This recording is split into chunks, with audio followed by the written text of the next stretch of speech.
Welcome everyone. आज हम लोग इंडियन इकोनॉमी में देखेंगे इंडस्ट्रीज। तो इंडस्ट्रीज हम लोग ने दो पार्ट में डिवाइड कर लिया है। तो पहला पार्ट आज करेंगे और अगला पार्ट जो सेकंड पार्ट होगा वो कल करेंगे। इसमें हम लोग पहले पार्ट में देखेंगे इंडस्ट्रियल पॉलिसीज क्या लाई गई थी। जो पहले इंडिया में था वो मिक्स्ड इकोनॉमी था और बाद में फिर बाहर के देशों को आने का एंटर करने का मौका मिला था और लिबरलाइजेशन प्राइवेटाइजेशन ये सब इफेक्ट देखा गया था इंडिया के इंडस्ट्रीज में। उसी के बारे में इस चैप्टर में आज देखेंगे। तो स्टार्ट करते हैं आज का चैप्टर। इससे पहले मैं बता दूं, आप लोग में से कोई अगर बंगाली लैंग्वेज में ज़्यादा कंफर्टेबल है तो इसी वीडियो के नीचे डिस्क्रिप्शन में आप बंगाली वीडियो का लिंक देख सकते हैं। वहाँ से जाके सेम वीडियो बंगाली में भी देख सकते हैं आप लोग। तो स्टार्ट करेंगे आज का chapter. Industrial policy of India. Industrial policies of India की अगर बात की जाए तो पहला जो इंडस्ट्रियल पॉलिसी लाया गया था वो था आपका 1948 में। इंडिया ने खुद को मिक्स्ड इकोनॉमी डिक्लेयर किया था। अब इकोनॉमी जो होता है हर एक कंट्री का वो मेनली आपके तीन प्रकार का होता है। एक होता है आपका ओपन, एक होता है आपका क्लोज्ड इकोनॉमी, एक होता है आपका मिक्स्ड इकोनॉमी। अब ये तीनों क्या होता है, पहले बात करेंगे हम लोग ओपन इकोनॉमी के बारे में। ओपन इकोनॉमी में क्या होता है, जो गवर्नमेंट होती है कोई भी कंट्री के, वो गवर्नमेंट आपके मार्केट के ऊपर कंट्रोल बहुत कम रखती है। मतलब मार्केट में क्या चीज़ बनेगा या फिर कितना दाम होगा उसके ऊपर बहुत कम कंट्रोल रखती है। और ओपन मार्केट में आपके बाहर के कंट्री के जो है इन्वेस्टर वो भी आ सकते हैं और बाहर से भी अपना सामान बेच सकते हैं। ये है आपका ओपन मार्केट। फिर आते हैं हम लोग क्लोज्ड मार्केट में। क्लोज्ड मार्केट जैसा नाम से ही पता चल रहा है कि गवर्नमेंट का उसमें पूरे तरीके से कंट्रोल रहता है और वही डिसाइड कर दिए कौन कंपनी आएगी, कितना इन्वेस्टमेंट होगा या फिर प्रोडक्ट का भी कितना कॉस्ट होगा। फिर आते हैं हम लोग मिक्स्ड इकोनॉमी में। मिक्स्ड इकोनॉमी में क्या होता है, गवर्नमेंट का भी कंट्रोल रहता है और मार्केट का भी कंट्रोल रहता है। ये दोनों मिलकर डिसाइड करती है कि कौन सा प्रोडक्ट बनेगा, कौन सा सामान बनेगा या फिर कौन सा सामान का कितना दाम होगा। तो फिर ये मिक्स्ड इकोनॉमी जो है ये अपनाया था इंडिया ने।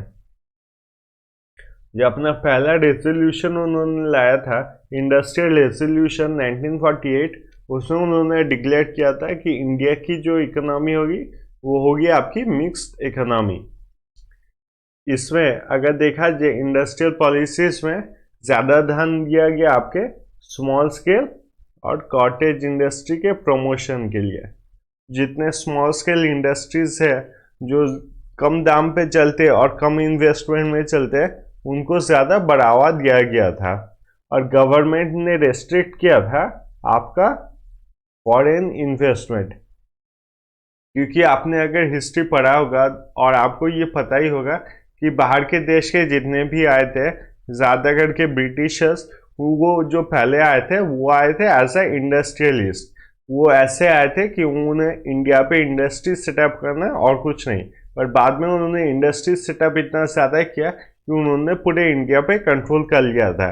तो ये चीज़ हमारे पॉलिटिशियंस को पता थी और इसलिए गवर्नमेंट ने डिसाइड किया था कि फॉरेन इन्वेस्टमेंट जितना है वो सब बहुत ज़्यादा रेस्ट्रिक्ट किया जाएगा इंडिया के इंडस्ट्रीज पे। क्योंकि आप समझिए जो इंडस्ट्रीज कंट्रोल करता है वही आपका पूरा जो कंट्री है उसको कंट्रोल करता है। फिर सेकेंड में आएंगे इंडस्ट्रियल पॉलिसी रेजोल्यूशन। वो आया था आपके 1956 में। सेकेंड वाला रेजोल्यूशन जो आया था वो आया था 1956 में। और अगर इसे फेमसली पूछा जाए इसे कहा जाता है इकोनॉमिक कॉन्स्टिट्यूशन ऑफ इंडिया। तो ये क्वेश्चन काफ़ी एग्जाम्स में आते हैं कि इकोनॉमिक कॉन्स्टिट्यूशन ऑफ इंडिया किसे कहा जाता है। तो इंडस्ट्रियल पॉलिसी रेजोल्यूशन 1956 में। इसमें जो मेजर चीज़ हुआ था वो इंडस्ट्रीज को तीन हिस्से में डिवाइड कर दिया गया था, आपका ए, बी और सी। जितने भी इंडस्ट्रीज है इंडिया में उन्हें 3 हिस्से में डिवाइड कर दिया गया था, ए, बी और सी। ए की अगर बात करें तो वो सब इंडस्ट्रीज देखा जाता था जो थे directly under the central government, directly under the control of the central government. जो इंडस्ट्रीज रहती थी उन्हें कहा जाता था ए इंडस्ट्रीज। बी इंडस्ट्रीज की अगर बात की जाए, बी आपकी कंट्रोल करती थी स्टेट। जितने भी इंडस्ट्रीज थे जो सब आपके स्टेट गवर्नमेंट कंट्रोल करती थी वो सब थी आपकी बी। और सी थी आपकी प्राइवेट सेक्टर। जितने प्राइवेट कंपनीज थे उनके इंडस्ट्रीज को कहा जाता था सी। इसलिए इस ए बी सी में 3 हिस्से में डिवाइड किया गया, इसलिए बोले जाते हैं इकोनॉमिक कॉन्स्टिट्यूशन ऑफ इंडिया। तो ए क्या हो गया आपका सेंटर, बी हो गया आपका स्टेट और सी हो गया आपका प्राइवेट सेक्टर्स। वही यहाँ पर लिखा हुआ है शेड्यूल ए। जो हम लोग ने सिर्फ ए बी सी पढ़ा था, उन फैक्टरीज को schedule A, schedule B, schedule C बताया जाता है।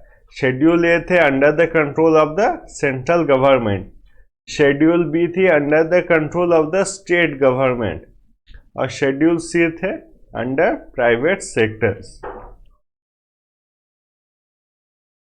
इसके बाद लाया गया था इंडस्ट्रियल पॉलिसी 1977। अब जितने भी इंडस्ट्रियल पॉलिसी हम लोग पढ़ेंगे उनमें आप लोग ज़्यादातर देखेंगे जो प्राइवेट सेक्टर्स है उन पे बहुत ज़्यादा कंट्रोल किया जाता है, और जो बाहर से इन्वेस्टमेंट आता है जिसे फॉरेन इन्वेस्टमेंट कहा जाता है उससे बहुत ज़्यादा कंट्रोल करने का ट्राई करती है गवर्नमेंट। तो अब पढ़ेंगे हम लोग इंडस्ट्रियल पॉलिसी रेजोल्यूशन 1977 में। इसमें फोकस किया गया है डिसेंट्रलाइजेशन के ऊपर। अब ये डिसेंट्रलाइजेशन क्या होता है?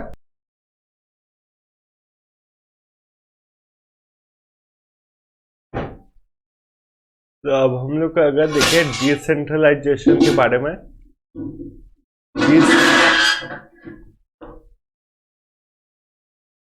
डिसेंट्रलाइजेशन में क्या होता है, मान लीजिए सेंटर में जितना भी पावर है उसे डिवाइड कर दिया जाता है हर एक स्टेट में और हर एक विलेजेस में। डिसेंट्रलाइजेशन का मतलब है कि हम लोग अगर अपना गवर्नमेंट देखें तो जितना भी पावर होता है वो सब आपके सेंटर में रहता है, या फिर हम लोग कह सकते हैं यूनियन में रहता है। इसे जब डिवाइड कर दिया जाता है स्टेट्स में और स्टेट्स इसे डिवाइड करती है आपकी लोकल बॉडीज में, जैसे कि आपकी पंचायत हो गई, म्यूनिसिपैलिटीज हो गई, इन पावर को डिस्ट्रीब्यूट करना ही आपका कहा जाता है डिसेंट्रलाइजेशन। तो इंडस्ट्रियल पॉलिसी 1977 की बात अगर की जाए तो इसका जो मेन फोकस था वो था आपका डिसेंट्रलाइजेशन। इसमें भी प्रायोरिटी दिया गया आपका स्मॉल स्केल इंडस्ट्रीज पे। स्मॉल स्केल इंडस्ट्री जो होते थे उनमें आपका इन्वेस्टमेंट काफ़ी कम रहता था, क्योंकि आप बाहर की कंपनीज का अगर सोचे या फिर बड़ी बड़ी कंपनीज का सोचे तो उनमें इन्वेस्टमेंट काफ़ी आसानी से मिल जाता है, पर इन स्मॉल स्केल इंडस्ट्रीज में आपका इन्वेस्टमेंट मिलना बहुत ही मुश्किल होता है, और इसलिए इसमें भी प्रायोरिटी बनाया गया आपका small scale industries. Impose restriction on MNC.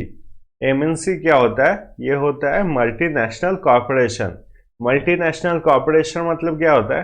कोई भी फैक्ट्री जो अपना होम कंट्री छोड़ के भी दूसरे किसी कंट्री में आपका उसका फैक्ट्री हो, जैसे कि एग्जाम्पल हो गया आपका टाटा। अब टाटा की बात की जाए तो इंडिया में छोड़ के भी बाहर के बहुत सारे देश में उसकी कंपनीज है या फिर उसके फैक्ट्रीज है, तो टाटा बन गया आपका एमएनसी जो मल्टीनेशनल कॉरपोरेशन। तो impose restriction on the multinational corporations. फिर हम लोग आते हैं इंडस्ट्रियल पॉलिसी 1980 में। इंडस्ट्रियल पॉलिसी 1980 की अगर बात की जाए तो यहाँ पर आपका सबसे ज़्यादा रेस्ट्रिक्शन लाया गया था, और इंडस्ट्रीज को, बड़े बड़े इंडस्ट्रीज को एकदम मतलब करीब करीब बंद ही कर दिया गया था। उनपे काफ़ी रेस्ट्रिक्शंस ला दिए गए थे। पहला आता है आपका एमआरटीपी एक्ट। एमआरटीपी एक्ट क्या है?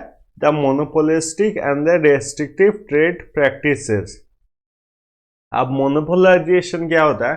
मान लीजिए कोई एक बंदा है और वही सब दुकानों पे कंट्रोल करता है। एग्जाम्पल के लिए मान लीजिए जियो सिम। जब जियो सिम आया था पहले मार्केट में तब जियो सिम ने फ्री नेट दिया था, अब फ्री में उसका सिम भी मिल रहा था, तो सभी जियो सिम को यूज़ करने लगे थे। तो उस वक्त पे जियो सिम का आपका मोनोपोली था मार्केट के ऊपर, उससे कहा जाता है मोनोपोलिस्टिक। तो इसी चीज़ को रोकने के लिए लाया गया था the monopolistic and restrictive trade practices, मतलब किसी भी कंपनी का या फिर किसी भी ब्रांड का मोनोपोली ना बने मार्केट में, इसलिए इसे लाया गया था MRTP एक्ट। सेकेंड में आता है फेडा एक्ट। फेडा का फॉर्म है फॉरेन एक्सचेंज रेगुलेशन एक्ट। इसमें जितने आपके फॉरेन एक्सचेंज है, फॉरेन से इंपोर्ट एक्सपोर्ट होते हैं, उन पे आपके बहुत सारा कंट्रोल लगाया गया, बहुत सारे रेस्ट्रिक्शंस लगाए गए थे, वो था आपका फेडा एक्ट। और इसमें इंडस्ट्रियल पॉलिसी 1980 में देखा गया था कि इनकरेज किया गया था कंपटीशन इन डोमेस्टिक मार्केट, क्योंकि आप देख रहे हैं कि मोनोपोलिस्टिक जो ट्रेड है उसको रोक दिया जा रहा है और मार्केट में जो कंपटीशन है उसको इंक्रीज किया जा रहा है, ताकि मार्केट में और भी ज़्यादा कंपटीटर्स हो और भी ज़्यादा मार्केट में कंपटीशन रहे। क्योंकि आप समझ रहे, अगर मार्केट में मोनोपोली रहेगा तो फिर आपके मार्केट में कंपटीशन नहीं रह सकता। मार्केट में कंपटीशन लाने के लिए मोनोपोलिस्टिक को हटाया गया और मार्केट का कंपटीशन भी इंक्रीज कर दिया गया। फिर आता है इंडस्ट्रियल पॉलिसी 1991। अगर इंडस्ट्रियल पॉलिसी 1991 की बात की जाए, इस टाइम पे इंडिया में करीब करीब आपका फाइनेंशियल इमरजेंसी लग गया था। फाइनेंशियल इमरजेंसी, फाइनेंशियल इमरजेंसी में क्या होता है, गवर्नमेंट के पास पैसा नहीं रहता है अपना काम करने के लिए, उसी को कहा जाता है आपका फाइनेंशियल इमरजेंसी। तो इसमें इंडस्ट्रियल पॉलिसी 1991 जब लाया गया था, उस टाइम पे फाइनेंशियल इमरजेंसी पड़ गया था। इंडिया के जो आपके फाइनेंस मिनिस्टर थे वो थे डॉक्टर मनमोहन सिंह। जब इंडिया की गवर्नमेंट ने बाहर के बैंकों से, बड़े बड़े वर्ल्ड बैंकों से पैसा मांगा था इन लोन, तब उन्होंने मना कर दिया था। उन्होंने कहा था आप अपने गवर्नमेंट में इतना ज़्यादा रेस्ट्रिक्शंस लाते हो, प्राइवेट कंपनीज को बंद कर रहे हो, बाहर के जो फॉरेन इन्वेस्टमेंट है उसको बंद कर दे रहे हो, हम लोग इसमें पैसा नहीं लगाएंगे। आप लोग अगर प्राइवेटाइजेशन करोगे, ग्लोबलाइजेशन करोगे, तभी हम लोग आप लोग को पैसा दे पाएंगे या फिर लोन दे पाएंगे। इसलिए हम लोग का लाया गया था इंडस्ट्रियल पॉलिसी 1991। और इस साल से इंडस्ट्रीज का जो काम करने का तरीका है और पूरे इंडिया में जो काम करने का तरीका है, फॉरेन इन्वेस्टमेंट है, वो पूरे तरीके से बदल दिया गया था। 1991 में जो मेजर चीज लाया गया था वो था LPG। अब ये LPG क्या होता है ये आप अच्छे तरीके से समझ लीजिए, तब ये इंडस्ट्रियल पॉलिसी 1991 जो है आपको आसानी से समझ आएगा। अगर LPG की बात की जाए तो LPG का L आता है लिबरलाइजेशन में। लिबरलाइजेशन में क्या होता है, आपका जो गवर्नमेंट है वो आपकी मार्केट के ऊपर कंट्रोल नहीं रखती। मतलब मार्केट में कौन सा सामान बनेगा, कौन सा सामान बेचा जाएगा, कितने दाम पे बेचा जाएगा, ये सब कंट्रोल आपका गवर्नमेंट जब नहीं रखती और मार्केट अपने हिसाब से चलता है, उसे कहा जाता है लिबरलाइजेशन। फिर आ गया आपका प्राइवेटाइजेशन। प्राइवेटाइजेशन का मतलब तो आप लोग समझ ही सकते हैं कि गवर्नमेंट जो कंपनीज हैं उन्हें प्राइवेट किया जाएगा और प्राइवेट जो कंपनीज हैं उनको बढ़ावा दिया जाएगा, यही है आपका प्राइवेटाइजेशन। अब फिर आपका है ग्लोबलाइजेशन। ग्लोबलाइजेशन में क्या होता है, हम लोग ये मानते हैं कि पूरी दुनिया जो है वो एक साथ काम करती है, एक ही हिस्से में काम करती है, यही है आपका ग्लोबलाइजेशन। कि बाहर की जो कंपनीज है वो इंडिया में आएंगी और इंडिया की कंपनीज है वो बाहर जा पाएंगी। जैसे कि आपका टाटा जो इंडिया एक कंपनी है, उससे बाहर जाने का परमिशन मिला और बाहर ज़्यादा फैक्ट्री सेटअप करने का मतलब इंसेंटिव भी मिला था उसको। फिर अगर हम लोग अभी की बात करें, जो टेस्ला है जो कि बाहर की कंपनी है, वो इंडिया में आके काम कर रही है। फिर आपका BMW है, वो भी इंडिया में उनके फैक्ट्री सेटअप कर रही है, काम कर रही है। तो यही होता है आपका ग्लोबलाइजेशन, मतलब जो इंडिया है वो बाहर जाती है और बाहर की कंपनीज इंडिया में आती है। तो ये पूरा एक ग्लोबल तरीके से इनकी कंपनीज चलती है। तो यही है आपका एलपीजी। एल का मतलब है लिबरलाइजेशन, जिसमें गवर्नमेंट आपका प्राइवेट सेक्टर्स में या फिर मार्केट पे कंट्रोल नहीं रखती। फिर है प्राइवेटाइजेशन, जिसमें प्राइवेट कंपनीज को बढ़ावा मिलता है। ग्लोबलाइजेशन, इसका मतलब है जो पूरी दुनिया की कंपनीज है वो सब इंडिया में जा सकती है और इंडिया की कंपनीज भी बाहर जा सकती है। तो ये हो गया आपका ग्लोबलाइजेशन। फिर 1999 में लाया गया था फेमा। फेमा क्या है? आपका फॉरेन एक्सचेंज मैनेजमेंट एक्ट। तो इससे पहले हम लोग ने पढ़ा था कि फॉरेन एक्सचेंज जो है, फॉरेन की कंपनीज है उन पे कितना ज़्यादा कंट्रोल लाया गया था। पर ये फेमा एक्ट से, फेमा जो 1999 में बना था, उससे आपके बाहर के जो फॉरेन इन्वेस्टर्स है उनको वेलकम किया गया, ताकि वो जो इंडिया की कंपनीज है उनमें इन्वेस्टमेंट कर सके। अब इन्वेस्टमेंट पहले जो था वो था अप टू 40%। मतलब इंडिया के जो फैक्ट्रीज में इन्वेस्ट करने के लिए उनमें परमिशन दिया जाता था, मैक्सिमम जो फॉरेन इन्वेस्ट कर सकते थे वो थे आपके 40%। अब जो फॉरेन इन्वेस्टमेंट है उसे इंक्रीज कर दिया गया और इंक्रीज करके बना दिया गया 51%। अब आप समझ सकते 51% जब इन्वेस्टमेंट ने इंक्रीज कर दिया गया, तो इसका मतलब जो कंपनी है, अगर फॉरेन इन्वेस्टर्स चाहे तो वो कंपनी खरीद सकती है। 51% मतलब मेजॉरिटी ऑफ द कंपनी चला जाता है फॉरेन इन्वेस्टर्स के पास। और अगर फॉरेन इन्वेस्टर इतने इन्वेस्ट कर सकते हैं तो वो इंडिया की कंपनीज भी खरीद सकते हैं। तो सीलिंग ऑफ फॉरेन इन्वेस्टमेंट को इंक्रीज किया गया था, इसमें जो 40% से इंक्रीज करके 51% बना दिया गया था। अब पढ़ेंगे पॉलिसी ऑफ ग्लोबलाइजेशन। ग्लोबलाइजेशन तो हम लोग ने थोड़ी देर पहले ही डिस्कस किया था। ग्लोबलाइजेशन मतलब दुनिया की सारी कंपनीज को एक कर देना। फिर policy of radical LPG. Radical यहाँ पर ऐड किया गया, जो कि एलपीजी हम लोग ने थोड़ी देर पहले ही पढ़ा था, वो ही काफ़ी स्पीड में आपका इंडिया में देखा गया था, वही कहा जाता है आपका radical LPG. Government started to sell the share of public sector first किया था इन द ईयर 1992। तो अभी जो हम लोग देख रहे हैं कि गवर्नमेंट पब्लिक सेक्टर के जो है वो सब शेयर आपका बेच दे रही है प्राइवेट कंपनीज को। तो इससे काफ़ी ज़्यादा प्रोटेस्ट हो रहा, बहुत कुछ हो रहा है। ये जो स्टार्ट हुआ था, ये स्टार्ट हुआ था आपके 1992 में, जिसमें गवर्नमेंट आपका बेच दे दिए share of the public sector. अब share of the public sector बेचने पे क्या होता है आपको पता ही है कि शेयर जब प्राइवेट ओनर खरीद लेगा तो वो जो पब्लिक सेक्टर की कंपनी है, गवर्नमेंट सेक्टर की कंपनी है, वो आपकी प्राइवेट कंपनी हो जाएगी। और फिर आपको कोई भी फैसिलिटीज़ या फिर आपका वर्क टाइम भी सही तरीके से नहीं रहेगा।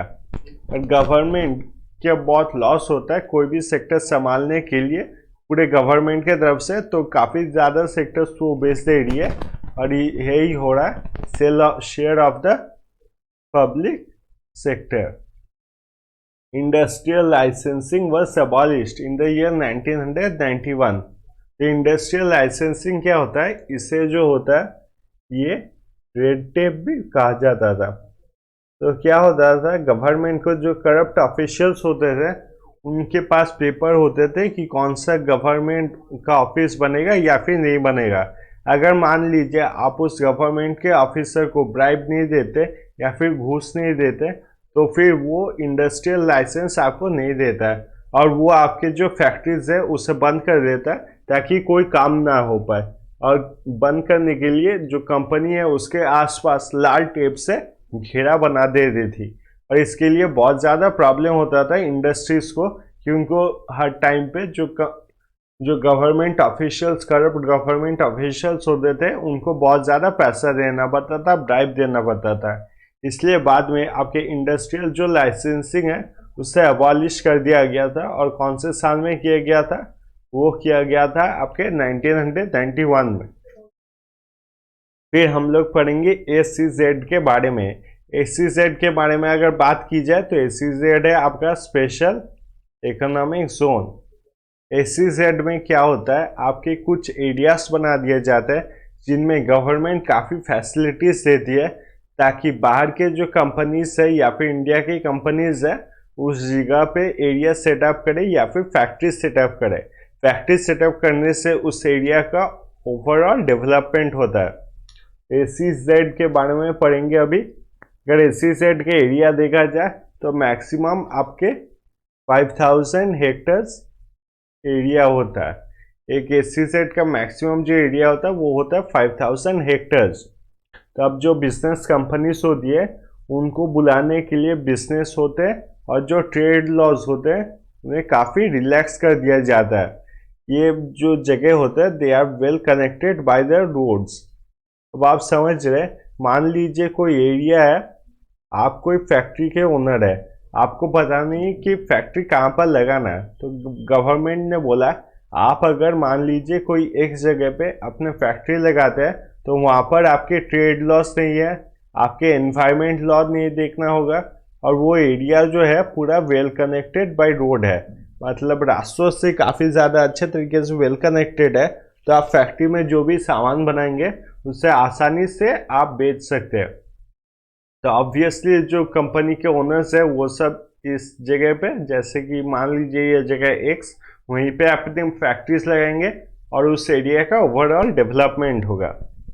इंडिया में अगर देखा जाए स्पेशल इकोनॉमिक जोन आपके 373 स्पेशल इकोनॉमिक जोन है इंडिया में, उसमें से आपके 230 जो है वो ऑपरेशनल है, मतलब उनमें काम हो रहा है। और टोटल अगर देखा जाए तो फिर इंडिया में टोटल 373 SEZ है। तो आज का चैप्टर बस यहीं तक था। आई होप आप लोग को वीडियो अच्छा लगा है। अगर अच्छा लगा हो तो काइंडली इस चैनल को सब्सक्राइब कीजिए, इससे मुझे काफ़ी सपोर्ट मिलता है। थैंक यू सो मच ये वीडियो देखने के लिए और मिलेंगे अगले वीडियो में।